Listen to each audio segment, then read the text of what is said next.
C'est une question qui fait couler beaucoup d'encre, la tenue du référendum. Selon le calendrier défini par le Conseil électoral provisoire, elle était prévue dans un premier temps le 25 avril, mais en raison du manque de temps pour l'organiser, argument avancé par le ministre chargé de la question, Mathias Pierre, le 27 juin a finalement été choisi comme date fatidique. À mesure que l'on se rapproche de cet événement, qui a eu lieu la dernière fois en 1987, des voix s'élèvent pour dénoncer le caractère illégal de ce projet.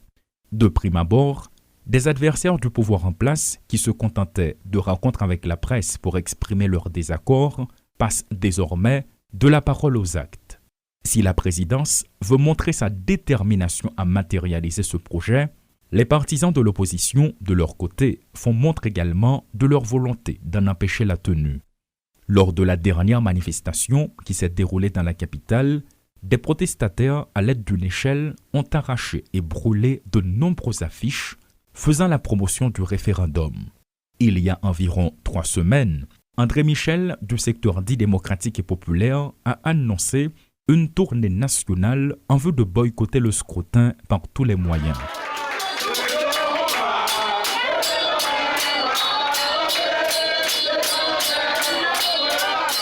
Peu de temps après, Éric Jean-Baptiste du RDNP a abondé dans le même sens. Ce dernier est désormais quasiment sur la même longueur d'onde que le numéro 1 de Petite Dessalines, Moïse Jean-Charles. Un peu partout dans les rues, des messages inscrits sur des murs ou sur des pancartes clament « Nous pas un référendum ». Le scrutin constitutionnel est devenu un sujet sensible. Pour aborder cette question, il faut s'assurer qu'il n'y a pas d'opposants dans la zone. Mardi encore, dans le sud-est du pays, plus exactement à Jacmel, le ministre de la Justice, Rockefeller Vincent, a été pris à partie par des opposants au référendum, a-t-il témoigné sur les ondes de métropole. D'un autre côté, une marche est prévue le jeudi 13 juin en vue de dire non à la tenue de l'activité. Il y a aussi ceux qui sont plus modérés dans leurs propos. Clarence Paunois du parti UNIR estime que le moment est inapproprié.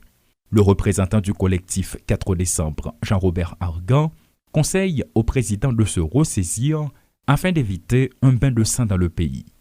Bref, malgré les diverses positions exprimées et les conseils prodigués, le pouvoir en place jusqu'ici maintient le cap. Le Conseil électoral provisoire continue en sollicitant le concours de la PNH pour sécuriser les centres. Le ministre délégué Mathias Pierre, de son côté, tente de calmer le jeu et joue la carte de la prudence. Pourtant, le président de la République, contesté par une frange de la population, continue de foncer tout droit vers son objectif. Un tableau alarmant qui ne laisse rien présager de bon, diraient certains, dans un contexte où le coronavirus se mêle de la partie.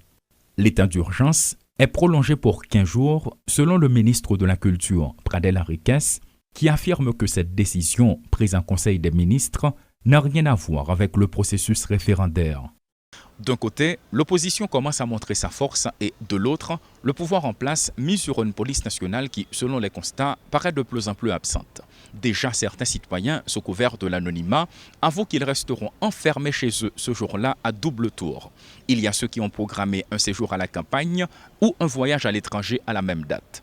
Entre la réalisation du référendum par le pouvoir en place et la volonté de l'en empêcher qui hante les membres de l'opposition, certains craignent un nouveau massacre de la ruelle Vaillant le 27 juin prochain. Paul Léel et Rudolph Pierre-Louis pour TD Métropole.